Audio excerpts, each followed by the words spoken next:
Hello, नमस्कार. घरच्या recipes मराठीमध्ये तुमच्या सगळ्यांचं खूप खूप मनापासून स्वागत आहे. आज आपण छान असे 2 पदार्थ बनवणार आहोत, जे की आपण तोंडी लावण्यासाठी घेऊ शकतो जेवणासोबत. तर सगळ्यात आधी मी छान अशी मिरची बनवलेली आहे आणि दुसरा पदार्थ असा की त्यामध्ये मी भाजलेली गवाराची शेंगा केलेले आहेत. खूप छान झालेले आहेत हे 2 पदार्थ आणि कसं 2 जर पोळ्या खात असतील, तर 1 पोळी ही शिल्लकच जाईल. काही तोंडी लावण्यासाठी असलं तर चमचमीत. चला मग लवकरच रेसिपीला सुरुवात करूया. तर सगळ्यात आधी आपण मिरची बनवून घेऊया. तर मिरची ही एकदम फिक्की मिरची आहे, तिखट अजिबात नाहीये. तर ती मी छान अशी धुवून घेतलेली आहे. धुवून आणि त्याचे असे मधातून काप करून घेतलेले आहेत.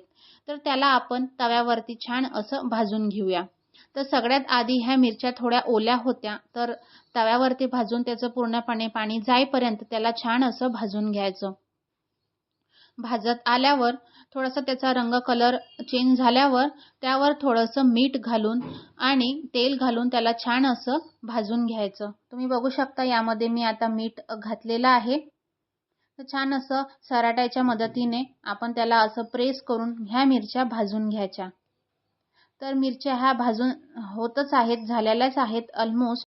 तर ह्या मिरच्या भाजून झालेल्या आहेत. आता यावरती आपण अर्ध लिंबू पिळणार आहोत. लिंबू पिळण्यामुळे खूप छान अशी आंबट चव येते याला आणि खायला पण खूप चवदार लागतात. तर यावरती मी लिंबाचा रस पिळलेला आहे. लिंबाचा रस पिळल्यानंतर परत एकदा त्याला असं मिक्स करून घ्यायचं आणि शेवटी ह्या मिरच्या होत आल्यावर, शिजत आल्यावर यावरती मी तिळाचं कूट घातलेलं आहे. तर तुम्ही तिळाचं कूट पण घालू शकता किंवा शेंगदाण्यांचं कूट घातलं तरी चालेल, पण मी इथं तिळाचं कूट घातलेलं आहे. तर मस्त झालेल्या आहेत हा आणि जेवणासोबत तर खूपच छान लागतात. तुम्ही नक्की करून बघा अशा प्रकारची मिरची. आता आपण याला पोळीवरती काढून घेऊया. बघा किती अट्रॅक्टिव्ह दिसतंय हे, खूप छान दिसत आहे. आता आपण दुसऱ्या पदार्थाची रेसिपीची तयारी करूया. तर सगळ्यात आधी मी गवाराच्या शेंगा ह्या थोड्या अशा मोडून घेतलेल्या आहेत. तर पूर्णपणे नाही मोडल्या आहेत मी, अशा हाफ हाफ सेक्शनमध्येच मोडलेल्या आहेत आणि धुवून पण घेतलेल्या आहेत. आता आपण याला तव्यावरती भाजून घेऊया. तर ह्या तुम्ही बघू शकता थोड्याशा पाण्याने धुतल्यामुळे ह्या ओलसर आहेत. तर त्याला तसंच भाजून घ्यायचं तव्यावरती, त्याचं पूर्णपणे पाणी जाईपर्यंत आणि थोडासा त्याला कलर चेंज होईपर्यंत त्याचं छान असं भाजून घ्यायचं. नंतर त्याला वरतून तेल घालायचं त्यावरती आणि परत एकदा छान असं भाजून घ्यायचं आणि मीठ हे नंतर शेवटी घालायचं, जेव्हा ह्या गवाराच्या शेंगा थोड्या नरम पडतील तेव्हा. तोपर्यंत याला असंच भाजत राहायचं.